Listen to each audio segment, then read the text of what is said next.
SCP-305, the Whisperer. Object Class, Euclid. Special Containment Procedures. SCP-305 is presently immobile. Site-305 has been constructed around its present location, a wooded canyon near, redacted, and is staffed by at least 7 personnel who have prior experience with SCP-305 and proved resistant to its effects. The remainder of the station crew should be rotated on a weekly basis. SCP-305's effect grows weaker if human subjects are exposed to it for extended periods of time. Therefore, a resistant subject should be exposed to it for at least 3 hours daily. SCP-305's effects are greatly magnified in individuals with feelings of guilt, particularly over crimes, or mental instability. Therefore, Site-305 is staffed exclusively by non-D-class researchers and agents who are screened for criminal records and mental instability.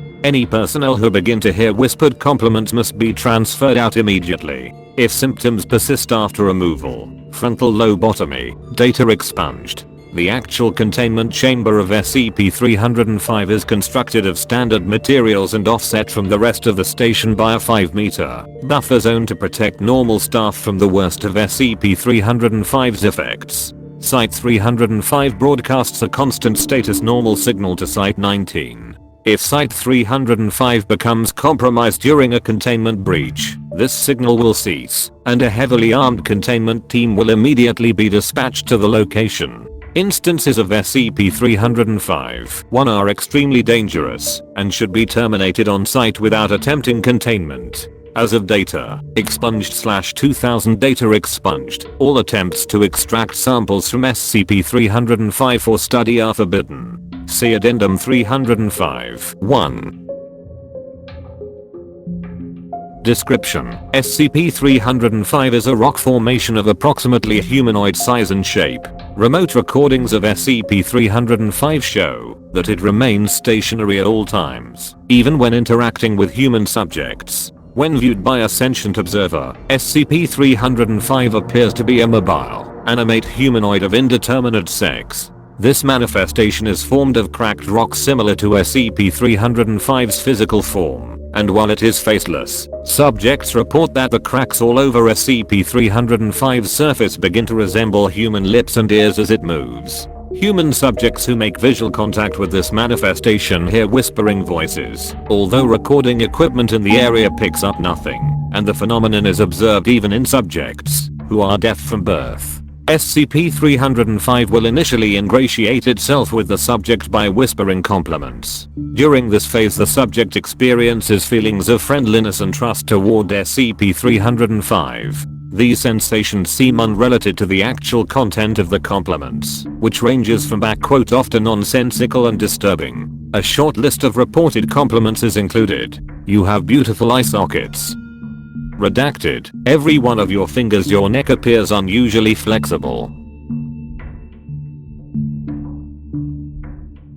In the second phase, the subject begins to hear many voices emanating from SCP-305. At this point, the whispers become critical, attempting to insult the subject or undermine the subject's self-esteem, especially by playing on the subject's guilty conscience. Like the compliments, these insults make little sense when recounted, but have a profound psychological effect, driving the subject to suicide before the final phase in 20% of cases. If the subject is removed from SCP-305's presence during Phase 2, the subject will hallucinate that these insults are emanating from mouth-like cracks that appear to form on the ground, walls and ceiling. In the third and final phase, the voices will abruptly stop 2 to 10 hours from the cessation of hallucinations. SCP-305's humanoid manifestation will appear and kill the subject.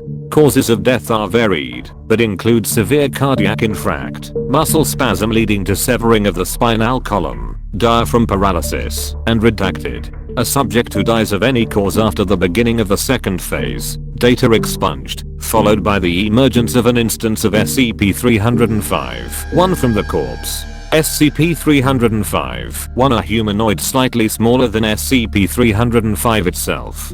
Unlike SCP-305, SCP-305-1 seem to be made of a smooth hard white substance, and the lips and mouths on their surfaces are extremely lifelike. SCP-305-1 have the same abilities as SCP-305, and although they are created with a very short range of 2 meters, this range increases exponentially over time. SCP-305-1 move at 30 km per hour and seem naturally drawn in a direct line toward the nearest densely populated area, presumably in an attempt to further propagate themselves. SCP-305-1 are highly resistant to bullets and cutting weapons. Elimination teams should be equipped with heavy ballistics and explosives. In subjects who have entered Stage 2, manifestation of SCP-305-1 can only be prevented by removal of 80% data expunged. Addendum 305-1 on data expunged /2000 data expunged. Foundation personnel used a remote-controlled device to extract a sample of SCP-305's rock structure. SCP-305 began to emit loud grinding noises and a low growling sound. Existing cracks in the rock formation deepened, and several new ones formed in the vicinity of the removed rock sample. SCP-305 then moved its arms upward slightly and slid 1 foot, about 10 centimeters, across the ground, as if taking a step, shedding rock fragments as it moved, before returning to its stationary state. Following this event, the range of SCP-305's psychic influence tripled, resulting in several data expunged.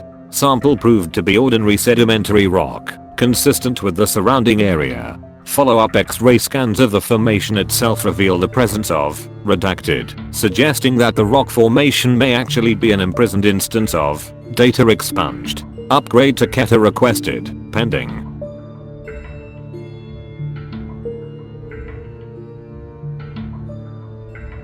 End of file.